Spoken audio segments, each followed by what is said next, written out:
এই সূরা তেলাওয়াত যারা করবে তাদের অনেক ফাজিলাত।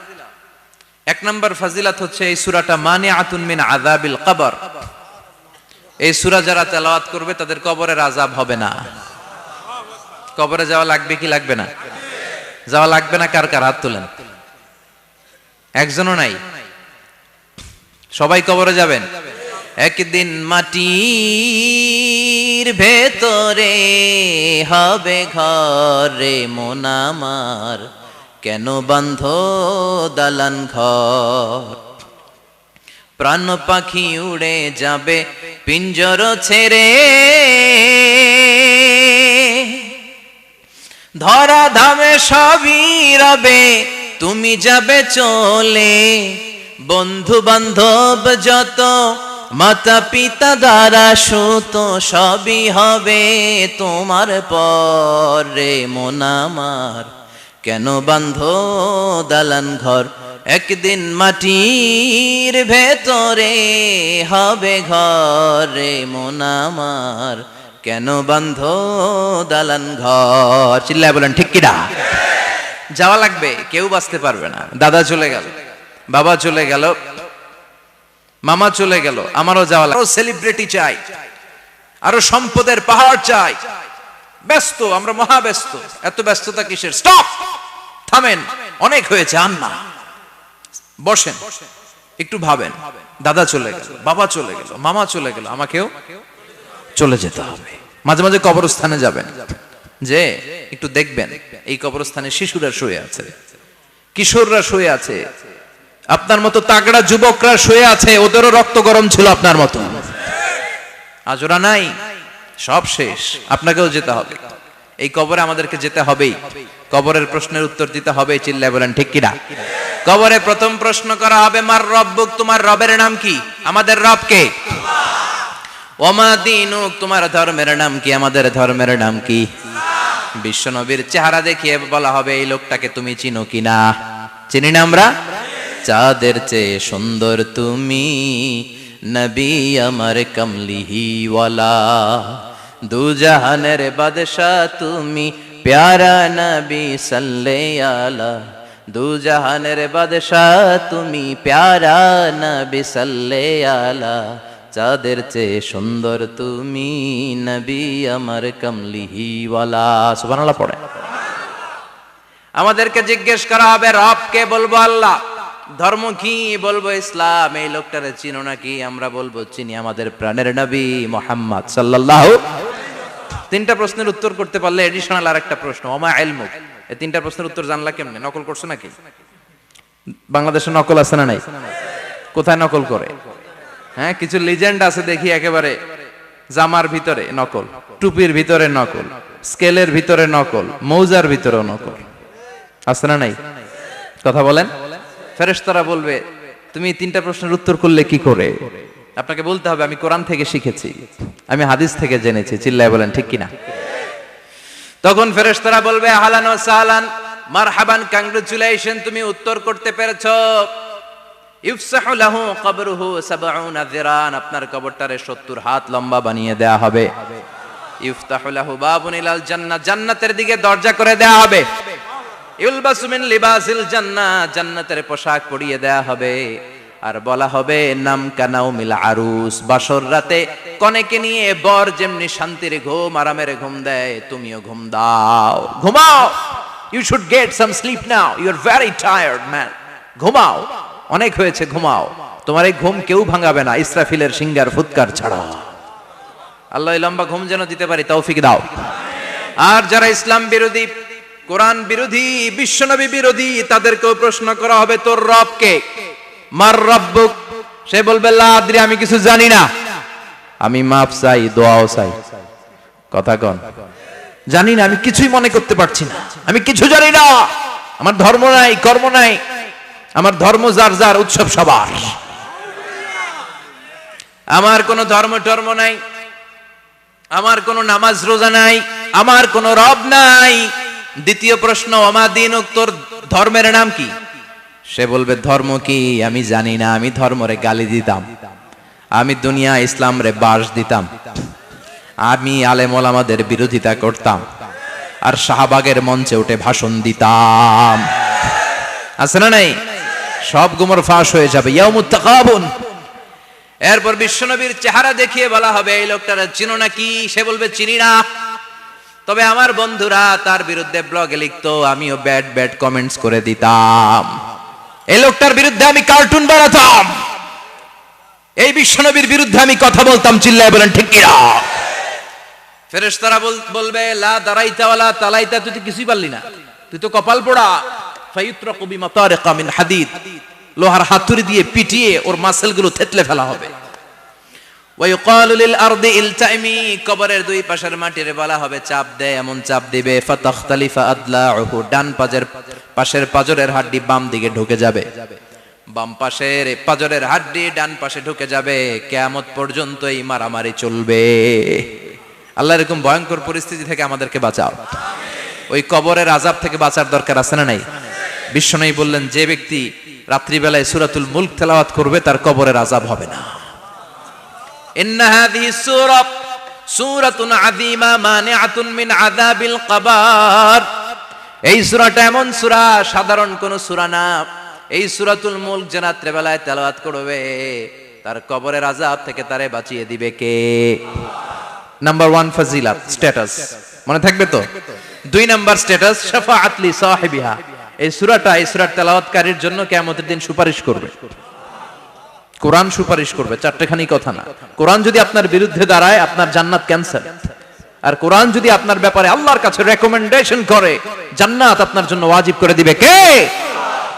এজন্য বিশ্বনবী বললেন শাফাআত লি সাহিবিহা, কিয়ামতের দিন তেলাওয়াতকারীর জন্য আল্লাহর কাছে সুপারিশ করবে। 2টা গেল। 3 নাম্বার বিশ্বনবী বললেন খাসামাত আন সাহিবিহা।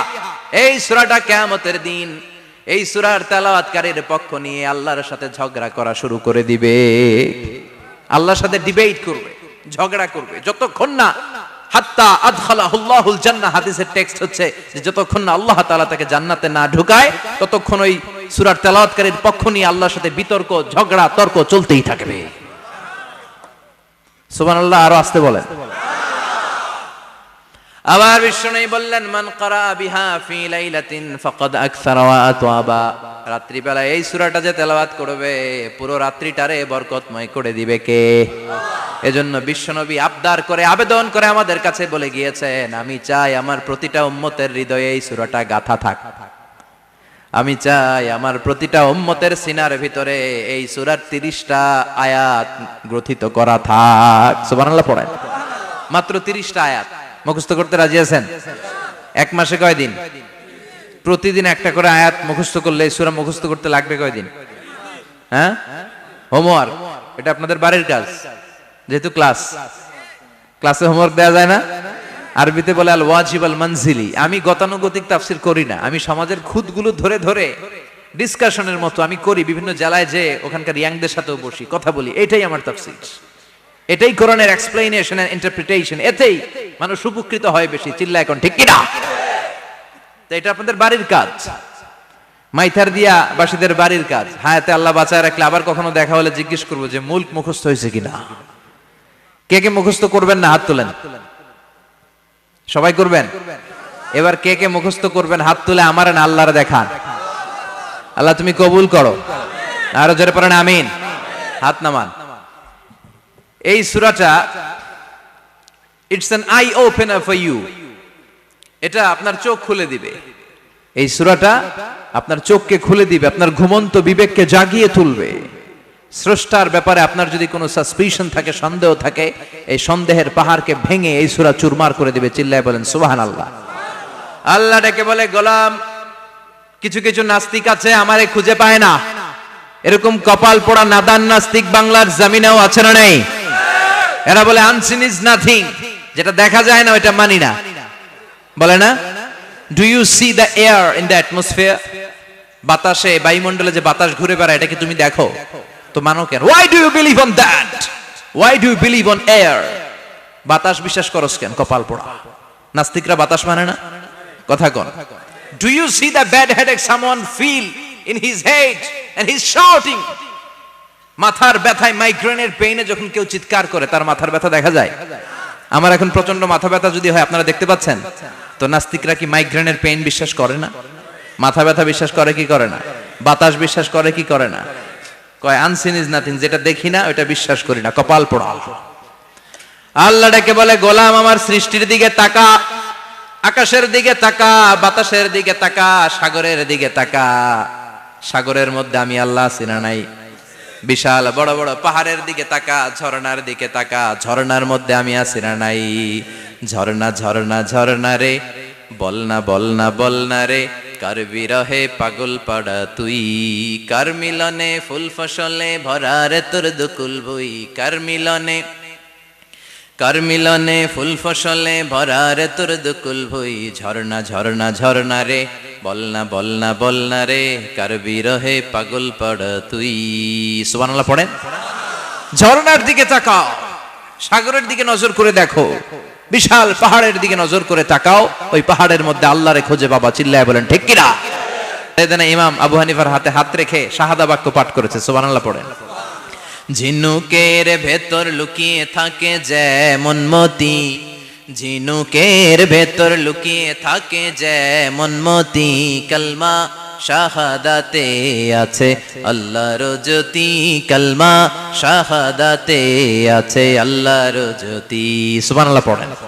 এই জ্যোতি যার হৃদয়ে একবার টাচ করে তার জন্য জান্নাতকে খুলে দেয় কে? এজন্য এই সূরা পড়লে নাস্তিকরা নাস্তিক থাকবে না। নাস্তিকদের জন্য এখানে আল্লাহ মেডিসিন দিয়েছেন, কিছু ডোজ দিয়েছেন। আলহামদুলিল্লাহ পড়েন। এই সূরা থেকে আমরা কিছু সময় কথা শুনবো, শুনতে রাজি আছেন তো? সূরার নাম চিল্লায় বলেন কি নাম? মুলক। মুলক মানে কি? মুলক মানে রাজত্ব, মুলক মানে ক্ষমতা, মুলক মানে পাওয়ার, মুলক মানে কিংডম, মুলক মানে সভরেইনটি। সুবহানাল্লাহ পড়েন।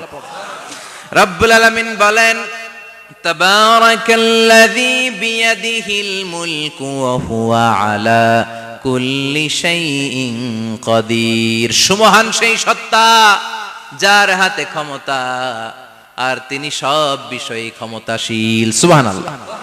তাবারাকাল্লাযী বিয়াদিহিল মুলক, মহামহিম সে সত্তা, সুমহান সে সত্তা, বিয়াদিহিল মুলকু, যার হাতে ক্ষমতা। ক্ষমতা কার হাতে? চিৎকার করে বলতে হবে, কার হাতে? নাকি আমাদের হাতে? না সরকারের হাতে, পুলিশের হাতে, র্যাবের হাতে, মাশরাফির হাতে, হিরো আলমের হাতে? ক্ষমতা কার হাতে? ক্ষমতা শুধুমাত্র একজনের হাতে। চিল্লায় বলেন তিনি কে? আল্লাহর হাতে ক্ষমতা, আর তিনি হচ্ছেন সকল ক্ষমতার উৎস, centre of the all powers. সব ক্ষমতার উৎস কে? নাকি জনগণ? আমরা কিন্তু এটাই শিখি, এদেশে আমাদেরকে রাষ্ট্রীয়ভাবে শিখানো হয়, এটা রাষ্ট্রীয় কুফরি। সকল ক্ষমতার উৎস জনগণ নয়, সকল ক্ষমতার উৎস কে? উনি ক্ষমতার উৎস, তিনি ক্ষমতাশীল, মহা ক্ষমতাধর, তার ক্ষমতার সাথে কারো তুলনা হয় না। আমাদের কি ক্ষমতা আছে? কথা বলেন। বল্লা পোকার কামড় খাইছেন? হ্যাঁ, মৌমাছি কামড়াইছে? মৌমাছি কামড়াইলে চিল্লাচিল্লি শুরু করে, তো কি ক্ষমতা আছে আপনার? বল্লা কামড় মেয়েরা দেয় দৌড়, ওটা ধরে যে মার মইটাও পারি না। কুত্তায় কামড়াইলে আমরা কুত্তারে কামড়াইতেও পারি না। কথা বলেন। আমরা নাকি ক্ষমতার মালিক। পিছন থেকে কেউ যদি বলে হুজুর সাপ, মজা করে বলছি, এতই ভয় পাইছি। আসলে যদি ফস করে আসতো সব দৌড়। স্লোগান দেওয়ার বেলায় লিল্লাহে তাকবীর, আল্লাহু আকবার, আমার ভাই তোমার ভাই, কাপায় ফেলামো নামায় ফেলামো। কথা বলেন। আর যদি পেছন থেকে কেউ আওয়াজ করে বলে সাপ, দৌড়। আপনারা কি দৌড় দিবেন? আমরা এদিক দিয়ে দৌড় দিব। কথা কন। চাচা আপন প্রাণ জীবন বাঁচানোর জন্য ভয়ে পাগল। সাপ লাগবে না, বাবা ব্যাং চিনেন? মাইথার দিয়ে নাই বোধহয়। আছে আছে। কি করে? খালি লাফায়। 10টা ভাওয়া ব্যাং যদি ছেড়ে দেয়া হয়, স্টেজে 2টা আর বাকি 8টা এদিকে, ভাওয়া ব্যাং আর কি লাভ দিবে? এরসে লাফালাফি শুরু করবো আমরা। কথা বলেন। আর আমরা দাবি করি আমরা ক্ষমতার উৎস। কোন ক্ষমতা নাই। একবার ডায়রিয়া হলে 3 বার টয়লেটে গেলে আর চেহারার দিকে তাকানো যায় না। কারে মাফ করে দে, আই মরে যাইও, আই হাইতান ন, আছে না নাই? তো পারবেন না কেন? আপনি না ক্ষমতার উৎস, আপনি না ক্ষমতার উৎস। আরে আপনার তো কোনোই ক্ষমতা নাই। খলিকাল ইনসানু দাঈফা, মানুষকে দুর্বল থেকে দুর্বল করে তৈরি করেছে কে? এজন্য রব্বুল আলামিন বলেন তাবারাকাল্লাযী বিয়াদিহিল মুলকু ওয়া হুয়া আলা কুল্লি শাইইন কাদির। সুমহান সেই সত্তা যার হাতে ক্ষমতা। চিল্লায় বলেন ক্ষমতা কার হাতে? আমাদের হাতে কোনো ক্ষমতা নাই। আমরা হলাম দুর্বল। আমরা কি দুর্বলের ঘরের দুর্বল। আমরা যখন জন্মেছিলাম দুর্বল। আমার ছোট্ট একটা মেয়ে আছে, আমি অবাক হয়ে থাকি যে আমিও তাইলে ছোটবেলায় এরকম ছিলাম, না খাওয়ালে খেতে পারে না, পেশাব পায়খানা করে, ঘর নষ্ট করে, বমি করে, দাঁড়াতে পারে না, শুইতে পারে না, লালা পড়তে থাকে, ক্লিন করতে হয়, সব সময় তাকে আল্লাহর আদেশে দেহে ঢুকে, আল্লাহর আদেশে বের হয়ে যায়, ঠিক কিনা? এই যে ছোট্ট বাচ্চাটার দেহের ভিতরে যে রুহু ঢুকলো, কে দিল? 120 দিনের আগে মানব শিশুর দেহের ভিতরে কিন্তু রুহের ফুৎকার হয় না। সহিহ বুখারীর বর্ণনা 40 40 40 340 কত কথা বলেন? প্রথম 40 থাকে নুতফা, তারপরের 40 হয় আলাকা, তারপরের 40 হয় মুদগা, sperm drop, blood clot and then the little flesh. ছোট্ট নাপাক পানি ছিলাম, শুক্রাণু ছিলাম আমরা। কি ছিলাম? শুক্রও ছিলাম না, শুক্রাণু, শুক্রের অণু। এক ফোঁটা শুক্রের মধ্যে 20 কোটি অণু থাকে, ওই 20 কোটির একটা ছিলাম আমি আর আপনি। সুবহানাল্লাহ বাড়িতে গিয়ে বললেন। ডিম্ব আমরা ছিলাম না, আমরা ছিলাম ডিম্বাণু। ডিম্বের এই ডিম্বাণু আর শুক্রাণু দুইটা মিলে আল্লাহ আমাদেরকে বানায় ফেললেন জাইগট, সেখান থেকে এমব্রয়ো, তারপরে আস্তে আস্তে ইনিশিয়াল স্টেজগুলো শেষে একটার পর একটা স্টেজ পার করে তিনি আমাদেরকে বানালেন আলাকা, সেখান থেকে মুদগা। আমাদের দেহের ভেতরে তিনি স্কেলিটন ভরে দিলেন, কঙ্কাল, মাথার স্কাল দিলেন, খুলি দিলেন, নাক কান গলা দিলেন, আমার রেসপিরেটরি সিস্টেম চালু করে দিলেন। কত ছোট ছিলাম আমি, ক্ষুদ্র ছিলাম আমি। ফালয়ানজুরিল ইনসানু মিম্মা খুলিকা, খুলিকা মিম্মা ইন দাফিক। মানুষের উচিত তার সৃষ্টি প্রক্রিয়ার দিকে নজর করে তাকানো। বাবার পিঠ থেকে সবেগে নির্গত হওয়া পানি দিয়ে মায়ের পেটে তোমারে ঢুকায় দিল কে? নাপাক পানি থেকে ছোট্ট ব্যাঙ্গাচির মতো ছিলাম, জোকের মতো মায়ের জরায়ুর দেয়ালে লেগেছিলাম। সেখান থেকে বড় করতে করতে আমার রেসপিরেটরি সিস্টেম, আমার হেয়ারিং সিস্টেম, আমার সব সিস্টেমগুলো তিনি আমার দেহের ভিতরে সেট করে দিল। চিল্লায় কোন সুবহানাল্লাহ। 120 দিনের সার্টেন পিরিয়ড শেষে তিনি দেহের ভিতরে রুহের ফুৎকার দিলেন। দেয়া মাত্রই আমার রুহুতে ধপ ধপ ধপ শুরু হয়ে গেছে। ওই যে ধপ ধপ শুরু হয়েছে, আজও থামে নাই। এই ধপ ধপ থামলে বাঁচবেন? দম ফুরাইলে আমরা ঠুস হয়ে যাবো, ঠিক কিনা? হায় রে মানুষ রঙিন ফানুষ, দম ফুরাইলে তবু তো ভাই কারোরই নাই একটুখানি। হায় রে মানুষ রঙিন ফানুষ, রঙিন ফানুষ, হায় রে মানুষ। সুবহানাল্লাহ বলেন। সে আল্লাহ বললেন, গোলাম, জীবন আর মরণের মাঝখানে আমি তৈরি করেছি রুহু। পৃথিবীর বিজ্ঞানীরা সব বানাতে পারে, কম্পিউটার বানাতে পারে, প্লেন বানাতে পারে, হেলিকপ্টার বানাতে পারে, রকেট বানাতে পারে, কিন্তু গোটা বিশ্বের সব বিজ্ঞানীরা মিলে কি রুহু বানাতে পারে নাকি? কথা বলেন। গত বছর সোফিয়া নামে একটা রোবট আসছিল না? কথা কন। ওটা মাথা উঁচু করে নিচু করে কথা বলতে চায়, মানুষের মতো হতে চায়। আসলে কি মানুষ? ওটার মধ্যে কি রুহু আছে? রুহু বানাইতে পারবে কেউ? এই রুহু নিয়ে যে কত গবেষণা, মুমূর্ষ রোগীদের উপর গবেষণা চালিয়েছে অনেক। বুলেট প্রুফ গ্লাসের ভিতরে মুমূর্ষ রোগীকে রেখে রেখে তারা চেক করতে চেয়েছে আমেরিকান বিজ্ঞানীরা যে রুহু কোন দিক দিয়ে বের হয়। তারা ওজন করে দেখে, মানুষ মরে গেলে কোন লাশের ওজন বেড়ে যায়, কোন লাশের ওজন কমে যায়। যেটাতে কমে গেছে 2-1 কেজি কমে যায়, তার অবাক। কিরা আগে ছিল 80 কেজি, এখন হইছে 78 কেজি, তার মানে 2 কেজি না, এটাই রুহু। এটাই কি? এটা হচ্ছে গবেষণার ধাপ। অনেকগুলো মডিউল তারা আনে, অনেক মুমূর্ষ রোগীকে গ্লাস ফিটিং করা, ইন্টেনসিভ কেয়ারে রেখে তারা অবজার্ভ করে, আর অক্সিজেন মাস্ক খুলে দিয়ে তারা দেখে যে লোকটা ছটফট করে কিভাবে মরে। মরার আগে ওজন মাপ ছিল 80 কেজি, মরে গেছে পরে আবার ওজন দিয়ে দেখে 78 কেজি। কমছে কয় কেজি? বিজ্ঞানে কয় পাইছি। সবাই কয় কি পাইছো? কয় রুহু। কই পাইলেন? কয় আগে 80, এখন 78, 2 কেজি। রুহুর ওজন কয় কেজি? তো বিজ্ঞানীদের সিস্টেম হচ্ছে যে কোনো একটা বিষয়ের উপর গবেষণা চালালে তারা পূর্ণাঙ্গ ডিসিশনে পৌঁছতে পারে না। They couldn't jump to the final conclusion just on one module, based on one module they cannot do it. তাদের অনেকগুলো মডিউল আনতে হয়। তারা আবার নমুনা আনলো আরেকটা, মুমূর্ষ রোগী, অক্সিজেন চেম্বার লাগানো, মাস্ক লাগানো, এটা খুলে ফেললে মরে যাবে। বুলেট প্রুফ করা গ্লাসের ভিতরে ঢুকিয়ে এটার ওজন মাপ, এটার ওজন 60 কেজি। এবার মাছ খোল, মাছ খুলছে ছটফট ছটফট করে, এটা শেষ। এবার মাপ দেখ, এবার মাইপা দেখা গেছে 63 কেজি। কয় কেজি বাড়ছে? এক একটার এক এক সিস্টেম হইতেছে, কোনোটা কমে, কোনোটা বাড়ে, কোনোটা কিচ্ছু হয় না। সবাই কয় তাইলে আপনি রুহু পাইলেন কই? আগেরটা কম ছিল, মনে করছিলেন 2 কেজি কমছে, ওইটাই রুহু, এখন 3 কেজি বাইরে গেছে, মিলাইবেন কি দিয়া? কথা কন। আল্লাহ ডেকে বলে, গোলাম কিয়ামত পর্যন্ত একটার পর একটা মুমূর্ষু রোগীকে বুলেট প্রুফ গ্লাসের ভেতরে ঢুকাতে পারবি, গবেষণা করতে পারবি, মাগার রুহু খুঁজে পাবি না। চিল্লায় বলেন ঠিক কিনা? কারণ এই রুহুর মালিক কে? সে আল্লাহ বললেন, আল্লাযী খালাকাল মাউতা ওয়াল হায়াতা লিয়াবলুয়াকুম আইয়ুকুম আহসানু আমালা। জীবন আর মৃত্যু বানালাম তোমাদেরকে পরীক্ষা করার জন্য। পরীক্ষা আছে না নাই? গোটা দুনিয়াটাই পরীক্ষা। আল্লাহ যারে পছন্দ করে বেশি তার পরীক্ষাও। আশাদ্দুন নাসি বালাআন আল আম্বিয়া। এই পৃথিবীতে আল্লাহ সবচেয়ে বেশি বালা মুসিবত দিয়ে পরীক্ষা করেছেন নবীদের। কারণ নবীরা আল্লাহর কাছে কম প্রিয় না বেশি প্রিয়? যেহেতু প্রিয় বেশি, পরীক্ষাও।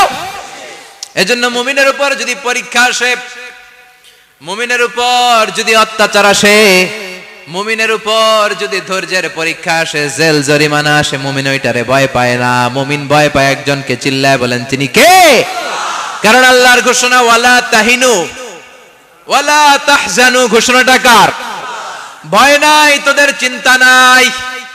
আনতুমুল আ'লাউনা ইন কুনতুম মুমিনিন। তোমরাই বিজয়ী হবা যদি মুমিন হও, যদি মুমিন হও।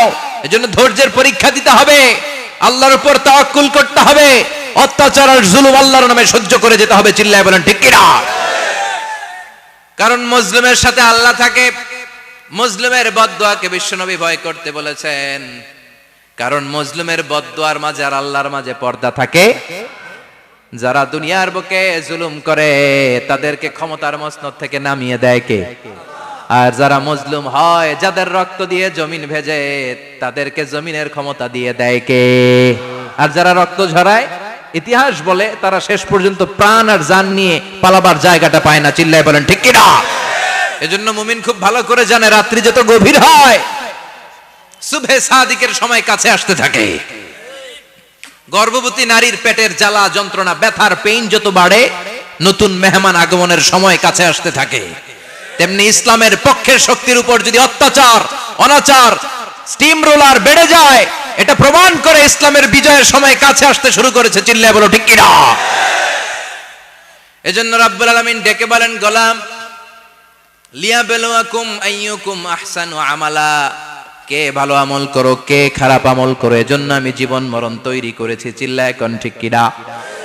এরপর আল্লাহ বললেন, ওয়ালাকাদ যায়্যানাস সামাআদ দুনিয়া বিমাসাবিহা ওয়া জাআলনাহা রুজুমান লিশ-শায়াতিন। সুবহানাল্লাহ বলেন। ওয়ালাকাদ যায়্যানাস সামাআদ দুনিয়া। মাইকম্যান কোথায়? সাউন্ডটা বাড়াও। এত দুর্বল কেন তোমার সাউন্ড? মনে হচ্ছে আমি মাইক ছাড়া কথা বলছি। সাউন্ডটাকে স্ট্রং করো। ওয়ালাকাদ যায়্যানাস সামাআদ দুনিয়া। I have beautified the closer sky with candles, with light and stars.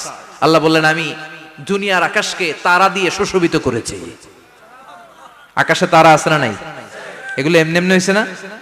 তৈরি করছে কে? বিশ্বাস হয়? কোনো সন্দেহ আছে? এখন তো লাইটিং ফাইটিং এর যুগে তারার যে কি সৌন্দর্য আমরা বুঝি না। আমরা যখন ছোটবেলা গ্রামে যেতাম, রাতের বেলা তারার মেলা, কি সুন্দর, একটার চেয়ে একটা সুন্দর। শুকতারা, ধ্রুব তারা, সপ্তর্ষি মণ্ডল, 7টা তারার একটা চেইন আছে, চেনেন এগুলো? কি সুন্দর তারা! এগুলো তৈরি করে রেখেছে কে? প্রথম আকাশের মহাশূন্যকে আল্লাহ এই তারকা দিয়ে বিউটিফাই করেছেন। It's a candle. আল্লাহ সাজিয়ে রেখেছেন। আমরা খালি চোখে যেটা দেখি, এটা কিন্তু আকাশ না, এটা প্রথম আকাশ নয়। প্রথম আকাশ যে কত দূরে আমেরিকান নাসার বিজ্ঞানীরাও জানে না। খালি চোখে আমরা যা দেখি, এটা প্রথম আকাশের মহাশূন্য। এর অনেক অনেক অনেক উপরে প্রথম আকাশ। এরপরে দ্বিতীয় আকাশের মহাশূন্যের স্তর শুরু, এরপরে দ্বিতীয় আকাশ, তারপরে তৃতীয় আকাশের মহাশূন্যের স্তর শুরু, তারপরে তৃতীয় আকাশ। একটার চেয়ে আরেকটা বড়। প্রথম আকাশের চেয়ে দ্বিতীয় আকাশ কত বড় বলি? আপনার হাতের আংটিটা যদি সাহারা মরুভূমিতে আপনি ছড়ে ফেলে দেন, পুরো মরুভূমির তুলনায় আংটি যত ছোট, আল্লাহর দ্বিতীয় আসমানের তুলনায় আল্লাহর প্রথম আসমানটা ঠিক তত ছোট। একটার চেয়ে একটা বড়, একটার চেয়ে একটা বড়। এই সূর্য দেখে আমরা অবাক হয়ে যাই। 9,30,00,000 মাইল দূরে, এই পৃথিবীর চেয়ে 13 লক্ষ গুণ বড়। এটার সানশাইন, আলো আসতে পৃথিবীতে 8 মিনিট 18 সেকেন্ড লেগে যায়। আমরা মনে করছি সূর্যই বড়। আমরা বসে আছি মাইথার দিয়াতে, তাই না? এই জায়গাটার নাম কি? মাইথার দিয়া। কি খালি এতটুকু প্যান্ডেলের সমান? কত বড় মাইথার দিয়া! এই পুরো মাইথার দিয়া কোন থানায় পড়ছে? দাউদকান্দি। দাউদকান্দি হচ্ছে কুমিল্লার 16টা থানার একটা, ঠিক কিনা? 16 থানা মিলে কুমিল্লার একটা জেলা। এরকম কয়টা জেলা আছে? 64 জেলা। এই 64 জেলা মিলে আমাদের সুজলা সুফলা শস্য শ্যামলা ডিজিটাল বাংলাদেশ। কথা কন। আর বাংলাদেশ হচ্ছে পৃথিবীর সবচাইতে বড় দেশ। হ্যাঁ, 64 জেলা, এরপরে ছোট। যাদের অ্যাটলাস ম্যাপ নিয়ে যাদের ধারণা আছে তারা দেখবেন বাংলাদেশ এই শব্দটা লেখার জায়গাও আমরা পাই না। মানচিত্রে বাংলাদেশ শব্দটা লেখার জায়গা পায় না। বিআরএ উঠে যায় ইন্ডিয়ার উপর, আর ডিএসএচ উঠে যায় আবার ইন্ডিয়ার উপর।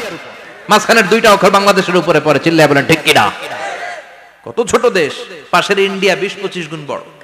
ইউরোপ আমেরিকার অনেক দেশ আছে, আমেরিকায় বাংলাদেশের চেয়ে শতগুণ বড়। কানাডা কয়েকশো গুণ বড়, রাশিয়া কয়েকশো গুণ বড়। এরকম প্রায় 200 দেশ নিয়ে পৃথিবীর স্থলভাগ, আর 70% হচ্ছে শুধু পানি। এই সব মিলে আমাদের এই পৃথিবী। আর এত বড় পৃথিবীর চেয়েও নাকি সূর্য 13 লক্ষ গুণ বড়। তার মানে সূর্যই বড় না, সূর্যের চেয়ে অনেক বড় তারা আছে। সূর্যের পরে পৃথিবীর সবচেয়ে কাছের যে তারা বা স্টার, ওটার নাম হচ্ছে প্রক্সিমা সেন্ট্রাই। নাম কি? প্রক্সিমা সেন্ট্রাই। এরপরে আলফা সেন্ট্রাই এ, আলফা সেন্ট্রাই বি, ইটা ক্যারিনা, বেটেলজিউস, এরকম একটার পর একটা তারা। যেই সূর্য পৃথিবীর চেয়ে 13 লক্ষ গুণ বড়, বেটেলজিউস নামে একটা তারা আছে, ওটা সূর্যের চেয়ে 33 কোটি গুণ বড়। তার মানে কি বেটেলজিউসই সবচেয়ে বড় না? ছোট্ট একটা তারা। এই বেটেলজিউসরে খেয়ে ফেলাইতে পারে এরকম 1000 কোটি গুণ বড় সাইজের তারা আছে না নাই? এরকম কয়েক বিলিয়ন তারা নিয়ে আমাদের গ্যালাক্সি গঠিত। আমাদের গ্যালাক্সি, এটার নাম মিল্কি ওয়ে। এটার নাম কি? আমাদের গ্যালাক্সি। এই গ্যালাক্সিতে আমাদের অবস্থান। এরকম কত হাজার কোটি গ্যালাক্সি আছে আমেরিকার নাসার বিজ্ঞানীরাও জানে না। আমাদের গ্যালাক্সির সবচেয়ে কাছের যে গ্যালাক্সি, ওই গ্যালাক্সিটার নাম হচ্ছে অ্যান্ড্রোমেডা। কি নাম? অ্যান্ড্রোমেডা। আমাদের গ্যালাক্সি থেকে কেউ যদি কাছের গ্যালাক্সি অ্যান্ড্রোমেডাতে যেতে চায়, তার 2.5 মিলিয়ন লাইট ইয়ার্স সময় লেগে যাবে। কথাটা কঠিন হয়ে গেছে, আমি ভেঙে বলি, তারপরে সুবহানাল্লাহ কইবেন। আমাদের গ্যালাক্সির নাম মিল্কি ওয়ে। মিল্কি ওয়ে থেকে যদি কেউ অ্যান্ড্রোমেডাতে যেতে যায়, কত সময় লাগবে? 2.5 million light year. Light year মানে আলোক বর্ষ। আলোর গতিতে যদি ছোটা যায়, 2.5 মিলিয়ন মানে হচ্ছে প্রায় 25 লক্ষ। তাহলে পৃথিবীতে সবচেয়ে দ্রুতগামী যে বিষয়টা আবিষ্কৃত হয়েছে সেটা হচ্ছে আলো। এই যে লাইট মারলে যে ছুটে, এই লাইট প্রতি সেকেন্ডে 1,86,000 মাইল বেগে ছুটতে পারে। 1 মিনিটে না, 1 ঘন্টায় না, 1 মিনিটে না, 1 সেকেন্ডে আলো চলে যায় কয় mile? 1,86,000। Could you imagine that? আপনি কল্পনা করতে পারেন? হয়তো মাথা নাড়াইতেছেন। এটা কি কল্পনা করা যাবে? আমার তো তার ছিঁড়ে যাচ্ছে। 1 সেকেন্ডে নাকি আলো ছুটে 1,86,000 মাইল বেগে। 1 সেকেন্ড শব্দ কইতে তো 2 সেকেন্ড লাগে। কথা কোন? এর মধ্যে আলো চলে গেছে 1,86,000 মাইল। তো কোন রকেট যদি আপনি পান, যে রকেট দিয়ে সেকেন্ডে 1,86,000 মাইল বেগে রকেটটা ছুটবে প্রতি সেকেন্ডে, খেয়াল করেন, ঘন্টায় না, মিনিটে না, কিসে? সেকেন্ডে। যে রকেটটা সেকেন্ডে 1,86,000 মাইল বেগে ছুটবে, ওই রকেটটা দিয়ে আমাদের গ্যালাক্সি থেকে আমাদের পাশের গ্যালাক্সি অ্যান্ড্রোমেডাতে পৌঁছতে আপনার 25 লক্ষ বছর লেগে যাবে। সুবহানাল্লাহ বাড়িতে গিয়ে বললেন। এরকম বিশাল বিশাল তারা দিয়ে আমাদের আকাশটারে বিউটিফাই করেছে কে? এজন্য আল্লাহ বললেন, ওয়ালাকাদ যায়্যানাস সামাআদ দুনিয়া বিমাসাবিহা ওয়া জাআলনাহা রুজুমান লিশ-শায়াতিন। আমি এই দুনিয়ার আকাশটারে সুন্দর সুন্দর তারকারাজি লাইটের মতো সেটিং করে সুশোভিত করেছি। আবার এই তারকা দিয়ে আমি শয়তানদেরকে প্রহারও করেছি। সুবহানাল্লাহ। শয়তানদেরকে আল্লাহ তারা মেরে আঘাত করে। সুবহানাল্লাহ বলেন। এরপরে এই সূরার প্রথম রুকুর শেষে আল্লাহ বললেন, وأسروا قولكم أو اجهروا به إنه عليم بذات الصدور ألا يعلم من خلق وهو اللطيف الخبير আল্লাহ বললেন وأسروا قولكم তোমরা যদি গোপনে কথা বলো আও ইজহারু বিহি কিংবা স্পষ্ট করে বলো সব শুনে কে আপনি যেমনি বলেন শুনবে কে বলেনই নাই শুধু মনে মনে ভাবছেন শুনবে কে সুবহানাল্লাহ কইবেন না সাত আকাশের উপরে আরশের উপরে তার অবস্থান সাত জমিনের নিচে কোন গোপনতম প্রকোষ্ঠে কোন ছোট্ট বাক্সের ভেতরে যদি কোনো পিঁপড়া পিপিলিকা নীরবে হেঁটে যায় আল্লাহ বলে আমি ওই পিঁপড়ার হেঁটে চলার পায়ের আওয়াজটাও শুনতে পাই এজন্য কেউ যেটা শোনে না শুনে কে আল্লাহ এরপর আল্লাহ বললেন হুয়াল্লাযী জাআলা লাকুমুল আরদা যালুলান ফামশু ফি মানাকিবিহা ওয়া কুলু মির রিজকি ওয়া ইলাইহিন নুশুর সুবহানাল্লাহ বলেন আল্লাহ ডেকে বললেন গোলাম তোমাদের জন্য জমিনটারে আমি বিছানা বানিয়েছি আল্লাযী জাআলা লাকুমুল আরদা ফিরাশা জমিনটারে বিছানা বানিয়েছে কে এই বিছানার মতো সমতল জমিন দিয়ে তোমরা হেঁটে বেড়াও চলে বেড়াও হেলে দুলে পড়ার সুযোগ নাই ঠিক কি না এই যে মাইথার দিয়ার আজকের যে ময়দান এটা যদি বিছানার মতো সমান না হয়তো বসতে পারতেন কথা কোন এই ময়দানের প্যান্ডেলের এদিক দিয়ে উঁচা এদিক দিয়ে গর্ত এদিক দিয়ে নিচা এদিক দিয়ে খাড়া কেমন হইতো কথা কোন কেউ আমারে দেখতো কেউ দেখতো না কেউ দাঁড়াইয়া কেউ বৈশা আছে না নাই কিন্তু জমিনটারে সমতল বানালো কে আপনি যদি বিমান থেকে যদি আপনি দেখেন বিমানের গ্লাস দিয়ে জানলা দিয়ে যদি আপনি নিচের দিকে তাকান আপনি দেখবেন মনে হবে পুরো জমিনটাকে আল্লাহ সবুজ কার্পেট দিয়ে কার্পেটিং করে রেখেছে এই সৌন্দর্য দিয়েছে কে আবার রব্বুল আলামিন বলেন জমিনটারে সমান দেখে কার্পেটিং দেখে মনে করো না তোমরা বেঁচে গিয়েছো আমার দেয়া বিধান আমার জমিনে যদি কায়েম করতে না পারো এই কার্পেটিং করা জমিনের ভেতরে আযাব আছে না নাই এই পুরো জমিনের ভেতরে আছে আগুন আর আগুন আগ্নেয়গিরির অগ্নুৎপাত জ্বালামুখে বিস্ফোরণ করে দিয়ে গোটা বিশ্বটারে মুহূর্তে মেসাকার করে দিতে পারে কে এজন্য আল্লাহ ডেকে বললেন গোলাম আমিনতুম মান ফিস সামাই আন ইয়াখসিফা বিকুমুল আরদা ফাইযা হিয়া তামুর তোমরা কি ভেবেছো নাকি বেঁচে যাবা আমি চাইলেই পুরো জমিনটারে কাঁপিয়ে দিতে পারি আন ইয়াখসিফা বিকুমুল আরদ খাসাফ মানে ল্যান্ডস্লাইড খাসাফ মানে কি ল্যান্ডস্লাইড ভূমিধস ভূকম্পন আর্থকোয়েক আছে না নাই বাংলাদেশে তো ভূমিকম্প হয় না না টের পাইছেন মাঝে মাঝে মাঝরাতে হয় না 3টার দিকে নিজেই দৌড় দিমু না বাচ্চারা লইয়া দৌড় দিমু লুঙ্গি পইরা দৌড় দিমু না লুঙ্গি ছাড়া দৌড়ামু কথা কম এই ভূমিকম্প আছে না নাই আল্লাহ বলে মনে করো না জমিনটা সমতল কার্পেটিং করে দিয়েছি এই কার্পেটিং এর ভিতরেও আগুনের দলা আছে না নাই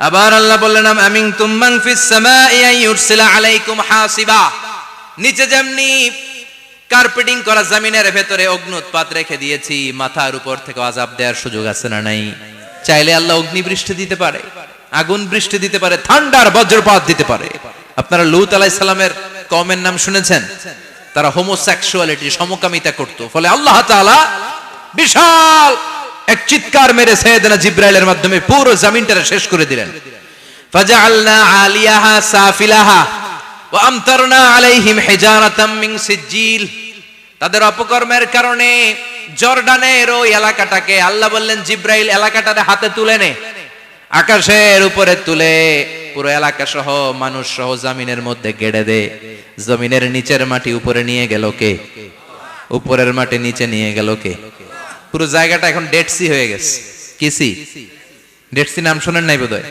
আজকে শুনে রাখেন এটারে বলে মৃত সাগর এটা গজবের জায়গা ওখানে মানুষও ডুবে না লবণের ডেনসিটি সল্টের ডেনসিটি এত হাই এই পানির মধ্যে এত গজব এর মধ্যে কোনো মাছ জন্মায় না চিংড়ি জন্মায় না কাঁকড়া জন্মায় না ব্যাঙ হয় না শ্যাওলা হয় না কিচ্ছু বাঁচে না এটা গজবের জায়গা চিল্লায় বলেন ঠিক কিনা যে আল্লাহ জর্ডানের এলাকাটারে ধ্বংস করে দিল ওই আল্লাহ আজও আছে না নাই এই জন্য নিজ দিয়ে তিনি যেমনি আযাব দিতে পারেন ভূমিকম্প দিতে পারেন জলোচ্ছ্বাস দিতে পারেন উপর থেকে তিনি শিলাবৃষ্টি দিতে পারেন কি পারেন না মাইথার দিয়ে কখনো শিলাবৃষ্টি হয়েছিল হ্যাঁ ফসল ক্ষেত শেষ করে দেয় না ছাগল টাগল মরে যায় ছাগল যদি ইয়াতে থাকে ক্ষেতের মধ্যে বড় শিলা মাথায় পড়লে শেষ মানুষও শেষ টিনের চালও শেষ কথা কন এরপরে আল্লাহ যদি উল্কা বৃষ্টি পাঠায় উল্কা যদি পড়ে কই যাবেন কোথায় যাবেন আপনি উল্কা চিনেন মহাশূন্যে বিশাল পাথরের খণ্ড ঘর্ষণ খেয়ে পৃথিবীর ভেতরে ঢুকে যায়। এই পৃথিবীতে সবচেয়ে বড় উল্কাপিণ্ড পড়েছে সাউথ আফ্রিকাতে। সাউথ আফ্রিকার একটা সিটি আছে হোবা সিটি। এই হোবা শহরে 60 মেট্রিক টন ওজনের একটা উল্কা পড়েছিল, যেখানে পড়েছে পুরো জায়গাটা বিশাল খাদ হয়ে গিয়েছে। এরকম একটা উল্কা যদি এখানে পড়ে আজকে, বাঁচার উপায় আছে? যে বিল্ডিং এ আমরা থাকি, রাত্রে বেলায় ঘুমাই আর ধুম্মা চলে ধুম দেখি রাতে, ওই বিল্ডিং এ যদি একটা পড়ে, কথা কন, ডান্স ক্লাব গুলার উপর যদি পড়ে, পতিতালয় যেগুলা আছে ওগুলা যদি পড়ে, যেই হোটেল গুলার মধ্যে আকাম কুকাম হয় ওইটার উপর যদি পড়ে, নাকি আল্লাহর এখন দেয়ার ক্ষমতা নাই? কথা কন। তার মানে বেঁচে গেছো, পার পেয়ে গেছো মনে করো না, নিজ দিয়েও আযাব আছে, উপর দিয়েও আযাব আছে। চিল্লায় বলেন ঠিক কিনা? এজন্য ভয় পেতে হবে একজন সত্তাকে, তিনি কে? সব ক্ষমতার মালিককে।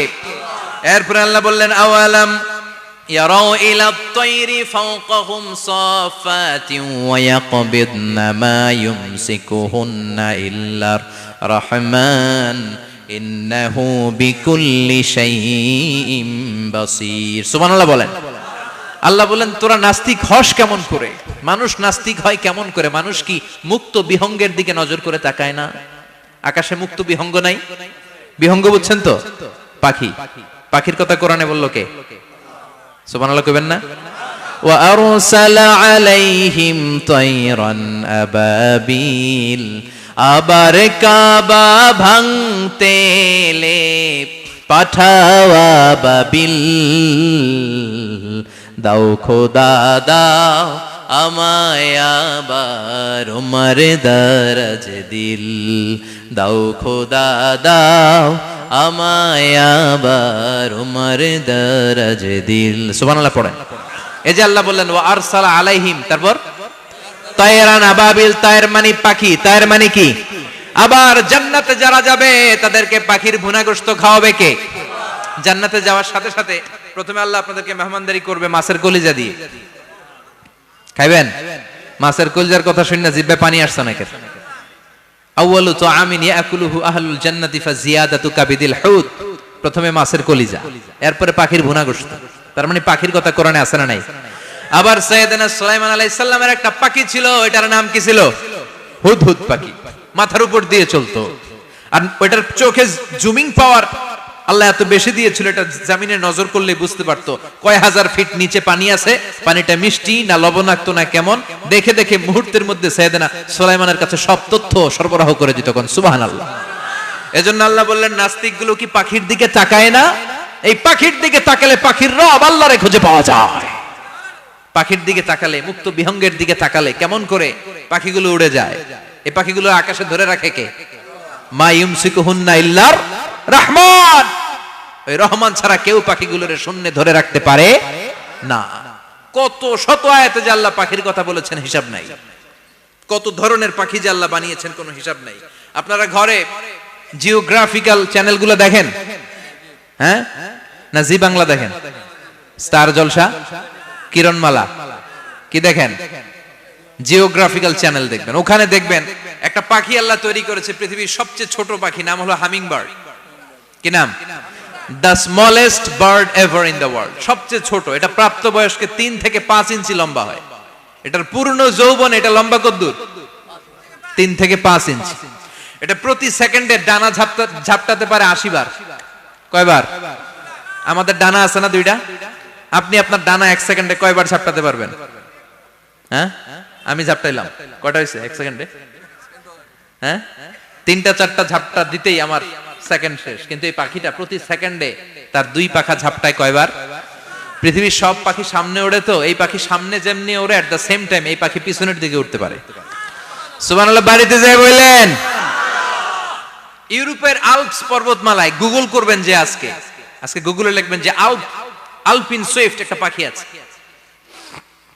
এই পাখিটা একবার যখন শূন্যে উড়াল দেয়, উড়ন্ত অবস্থায় এটা আকাশে 6 মাস থাকতে পারে। আকাশের মেঘের আপ থেকে পানি খায়, শূন্যে ভেসে বেড়ানো পোকামাকড় ধরে খেয়ে বেঁচে থাকে। 6 মাস পরে একবার জমিনে ল্যান্ড করে, নামে কয়েকদিন থেকে আবার উড়াল মারে, আবার উড়াল মারলে আবার 6 মাস। আলপিন সুইফট। আরেকটা পাখি আছে, অদ্ভুত পাখি, নাম হোমা বার্ড। এই হোমা বার্ড উড়ন্ত অবস্থায় ডিম পেড়ে দেয়, আর ওই ডিমটা জমিনে পড়ার আগেই মাঝখানে ডিম ফেটে বাচ্চা বেরোয়, বাচ্চা উঠতে শুরু করে দেয়। এই পাখিগুলোর কথা কোরআনে আছে না নাই? এজন্য আল্লাহ বললেন আওয়ালাম ইয়ারাউ ইলা তাইরি ফাওকাহুম সাফাতিন ওয়া ইয়াকবিদনা মা ইউমসিকুহুন্না ইল্লার রাহমান ইন্নাহু বিকুল্লি শাইইন বাসীর। আল্লাহ বললেন নাস্তিকগুলো কি পাখির দিকে নজর করে তাকায় না? পাখির দিকে নজর করে যদি তাকায় তখন পাখির রব আল্লাহরে খুঁজে পাবে। চিল্লায় বলেন ঠিক কিনা? পাখিকে আরবিতে বললে তয়ের। সবাই বলেন পাখির আরবি কি? বিমানের আরবিও তয়ের। পাখি আরবি যা, বিমান আরবিও। এই পাখি নিয়ে গবেষণা করে বিমান বানাইছে। সুবহানাল্লাহ কইবেন না?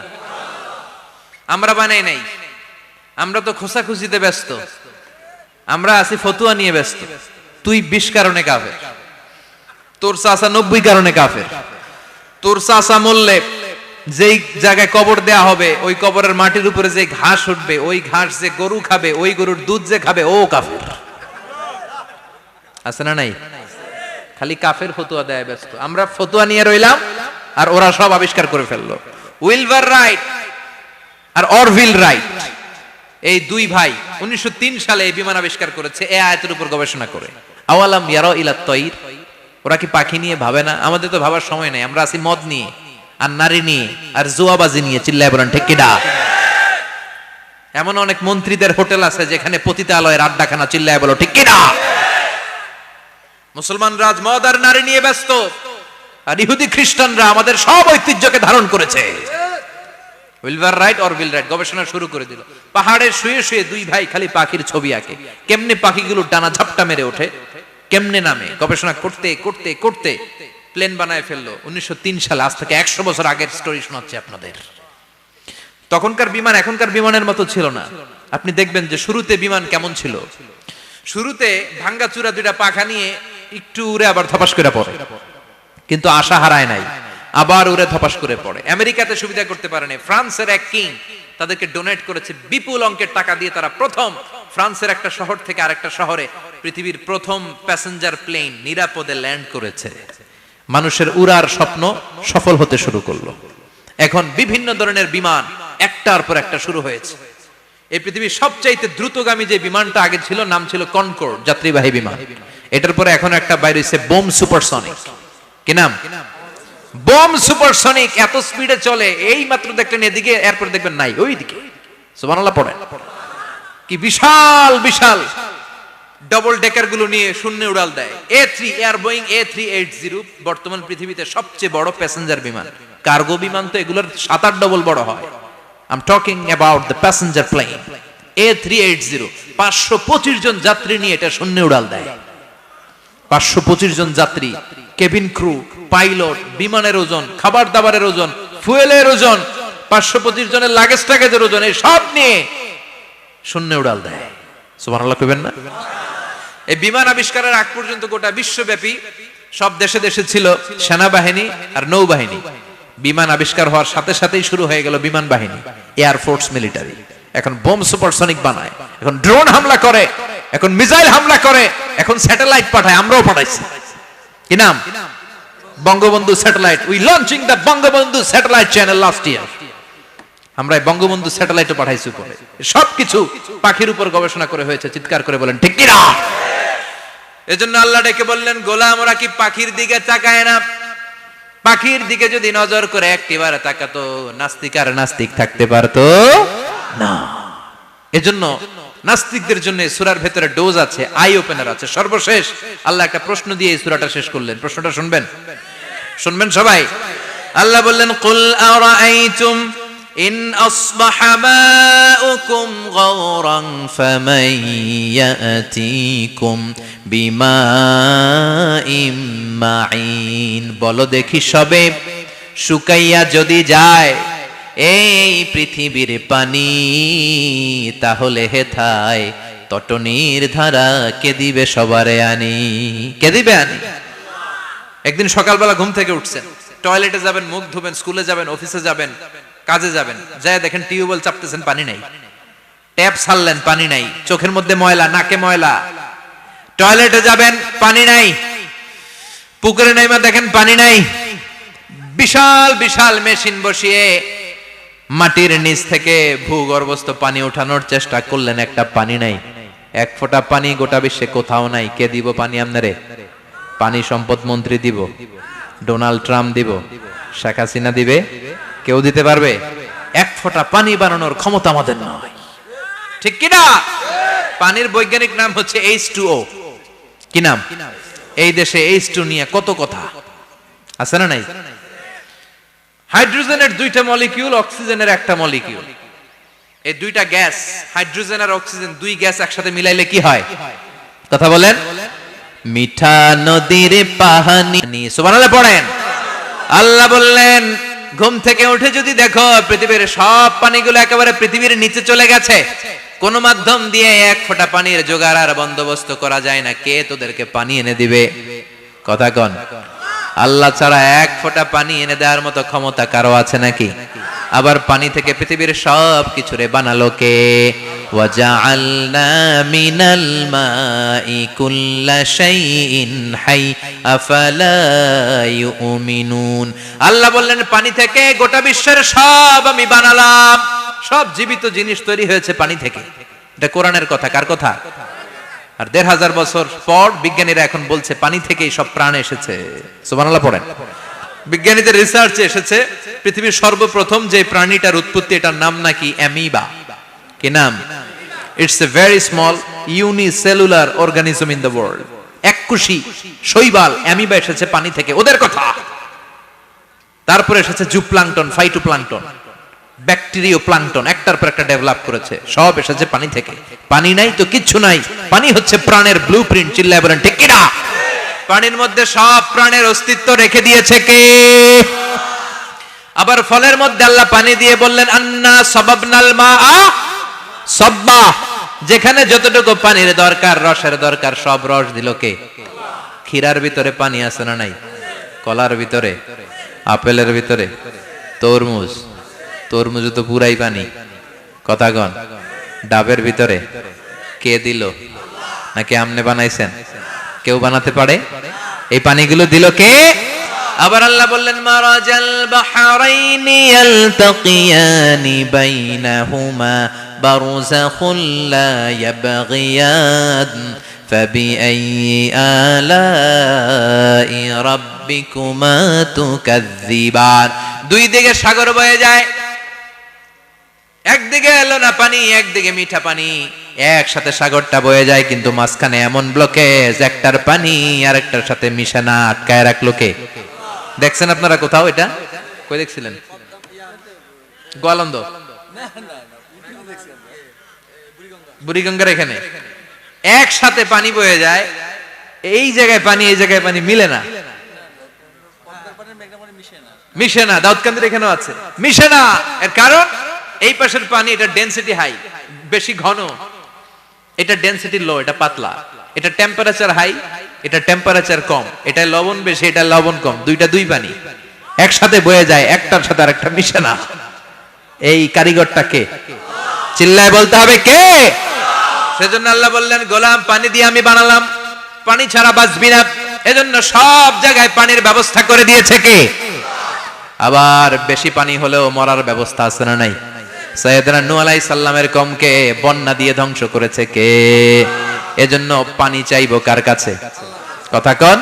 আল্লাহ মেঘ দে পানি দে ছায়া দে রে তুই, আল্লাহ মেঘ দে। সবাই পড়েন না? আল্লাহ মেঘ দে পানি দে ছায়া দে রে তুই, আল্লাহ মেঘ দে। দেয়ার মালিক একজন, তিনি কে? চাইতে হবে কার কাছে? সব ক্ষমতার মালিক কে? নাকি আমরা? আমরা ক্ষমতার মালিক। আর জীবনে কোনোদিন বলবেন মানুষ সকল ক্ষমতার উৎস, এই কথা কোনোদিন বলা যাবে? সকল ক্ষমতার একচ্ছত্র নিরঙ্কুশ মালিকানা একজনের, চিৎকার করে বলতে হবে তিনি কে? বিপদে আপদে সবসময় আমরা তার কাছে চাইবো, তার কাছে ফিরবো। আল্লাহ আমাদের সবাইকে কথাগুলো বুঝে আর আমল করার তৌফিক দান করুন। আরো জোরে পড়েন আমিন। দোয়া করে দিব। যতগুলো কথা বললাম কোরআন সুন্নাহর আলোকে বলেছি, বানিয়ে কিছু বলি নাই। তারপরেও আমার মনের অজান্তে কোনো মিস ইনফরমেশন যদি আমার মুখ ফসকে বেরিয়ে যায়, সেগুলো যেন আল্লাহ তাআলা আপনাদের স্মৃতিপট থেকে মুছে দেয়। পড়েন আমিন। সত্য সুন্দর হকের পক্ষে যা বললাম তার সব যেন আল্লাহ আমাদের সবাইকে আমলের তৌফিক দান করে। আমরা পড়ি আমিন, আল্লাহুম্মা আমিন। ইয়া রাব্বি লাকাল হামদু কামা ইয়ানবাগি লিজালালি ওয়াজহিকা ওয়া আযীমি সুলতানিক, লাকাল হামদু বিল ঈমান, লাকাল হামদু বিল ইসলাম, লাকাল হামদু বিল কুরআন। اللهم اجعل حزاننا وذهاب همومنا وغمومنا واجعله شفيعنا يوم الحساب وارزقنا تلاوته آناء الليل وأطراف النهار. ربنا ظلمنا أنفسنا وإن لم تغفر لنا وترحمنا لنكونن من الخاسرين.